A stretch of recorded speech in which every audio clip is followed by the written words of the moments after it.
আপনি কি ঘাড় ব্যথায় ভুগছেন? আমাদের দৈনন্দিন জীবনে স্বাস্থ্যগত কারণ এবং অভ্যাসগত কারণে আমাদের ঘাড় ব্যথাটা হতে পারে।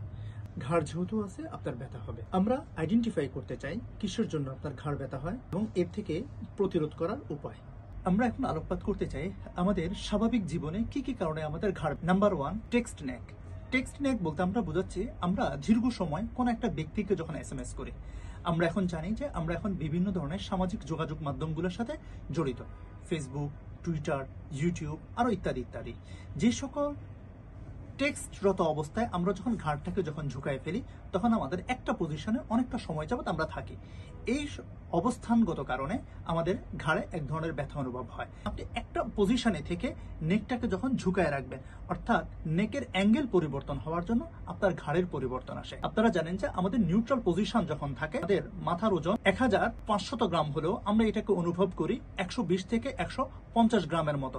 এটার অ্যাঙ্গুলেশন যত বেশি পরিমাণে বৃদ্ধি পায়, আমাদের ভরের পরিমাণ আমরা তত বেশি পরিমাণে অনুভব করি। কারণ আপনি যখন ঘাড়টাকে যখন পরিবর্তন করে দেন, গ্র্যাভিটি আপনাকে অনেক বেশি পরিমাণে অনুভব করিয়ে দেয়। এর জন্য আপনার ঘাড়ে অনেক বেশি পরিমাণে ব্যথা অনুভব হতে পারে। Number 2, bad poster. আপনি যখন অ্যাবনরমাল পোস্টারে যখন থাকবেন, আপনি আপনার নেকের পজিশনটাকে যখন পরিবর্তন করে ফেলবেন, আর এই অবস্থায় যখন দীর্ঘ সময় যখন থাকবেন, এর জন্য আপনার ঘাড়ে ব্যথা অনুভব হতে পারে। এরপরে স্লিপিং পোস্টার। স্লিপিং পোস্টারটাকে আমরা ব্যক্তি হিসাবে যখন ঘুমাতে যাই, সেই ক্ষেত্রে আমাদের কি হয়, নেক এবং বেডের মধ্যে আমাদের একটা গ্যাপ থাকে। এর জন্য আমরা কি কাজ করি, বালিশ ব্যবহার করি। সেই বালিশটা অত্যাধিক পরিমাণে যদি উঁচু হয় বা খুব বেশি পরিমাণে যদি নিচু হয়, সেই ক্ষেত্রে আমাদের ঘাড়ের ব্যথা অনুভব হতে পারে। বৎসরে 1 থেকে 2 বার আপনি আপনার বালিশটাকে পরিবর্তন করতে পারেন।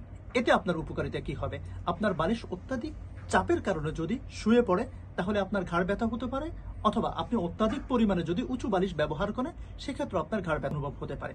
এর জন্য আপনি কি করতে পারেন, আপনার শোল্ডার এবং নেকের মধ্যবর্তী যে স্পেসটুকু আছে, এর চেয়ে 1 ইঞ্চি বা 2 ইঞ্চি কম বেশি করে আপনি আপনার বালিশটাকে রাখতে পারেন। এর চেয়ে বেশি হলে ঘাড়ের ব্যথা প্রতিনিয়ত আপনাকে ইম্পিঞ্জ করবে। নাম্বার 4 কে আমরা বলতে চাই লং পোস্টার। লং পোস্টার বলতে আপনি অনেকটা সময় যাবত টিভি দেখতেছেন, অনেকটা সময় যাবত গাড়ি চালাচ্ছেন, অনেকটা সময় যাবত গেমসে অভ্যস্ত হয়ে আছেন। এছাড়া আপনি যে অ্যাক্টিভিটি গুলো করেন আপনার দৈনন্দিন জীবনে 1-2 ঘন্টা, 4 ঘন্টা, 5 ঘন্টা, এই কারণে আপনার নেক পেইন হতে পারে।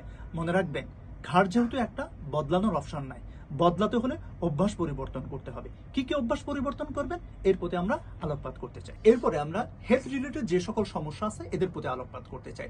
নাম্বার 1, মাসেল পুল করতে পারে। মাসেল পুল জিনিসটা কি, আপনি যখন একটা পজিশনে যখন থাকেন, হঠাৎ করে আপনার মাসেলটা যখন ক্র্যাম্প করে ওঠে, অর্থাৎ পুল করে ওঠে, এর জন্য আপনার ব্যথা হতে পারে। এরপরে হলো আর্থ্রাইটিসের সমস্যার জন্য হতে পারে। নাম্বার 3, ডিস্কের প্রবলেমের জন্য হতে পারে। নাম্বার 4, মানসিক চাপের জন্য হতে পারে। সর্বশেষ, আপনার দুর্ঘটনা বা বিভিন্ন কারণে আপনি ব্যথায় আক্রান্ত হতে পারেন। মনে রাখবেন, যে কোনো একটা সমস্যার জন্য আপনার যদি ঘাড়ে যদি ব্যথা হয়, তাহলে আপনাকে এটা দীর্ঘ সময় যাবত ভুগাতে পারবে। যে কাজটুকু করতে পারেন, আপনার মাসেলটাকে আপনি স্ট্রেচ করতে পারেন, স্ট্যান্ডিং অ্যাক্টিভিটি করতে পারেন, মাসেলটাকে আপনি ওয়ার্ম দিতে পারেন, নির্দিষ্ট সময়ের পর পর ঘাড়টাকে রিল্যাক্স রাখতে পারেন, মানসিকভাবে নিজেকে সুস্থ রাখতে পারেন। মানসিক চাপটাকে রিডিউস করার জন্য যে সকল অ্যাক্টিভিটি আপনার কাছে খুব বেশি ভালো মনে হয়, সেই সকল অ্যাক্টিভিটি। এছাড়া দৈনন্দিন জীবনে আপনি আপনার স্বাস্থ্যগত যেই ধরনের সমস্যা হয়, এর প্রতি যত্ন নিলে আপনি আপনার ঘাড় ব্যথা থেকে মুক্ত থাকতে পারেন। এছাড়াও যদি কোনো ধরনের সমস্যা আপনি থেকে থাকেন, তাহলে আমাদের স্ক্রিনে দেওয়া নম্বরে আমাদের সাথে যোগাযোগ করতে পারেন। আমাদের সাথে যোগাযোগ করলে আশা করি ইনশাআল্লাহ আপনি আপনার ব্যথা থেকে মুক্ত হবেন। মনে রাখবেন, সুস্থতাই জীবন, সুস্থতার জন্যই জীবন। আপনি সুন্দর থাকলে সবাই ভালো থাকবে। আল্লাহ হাফেজ।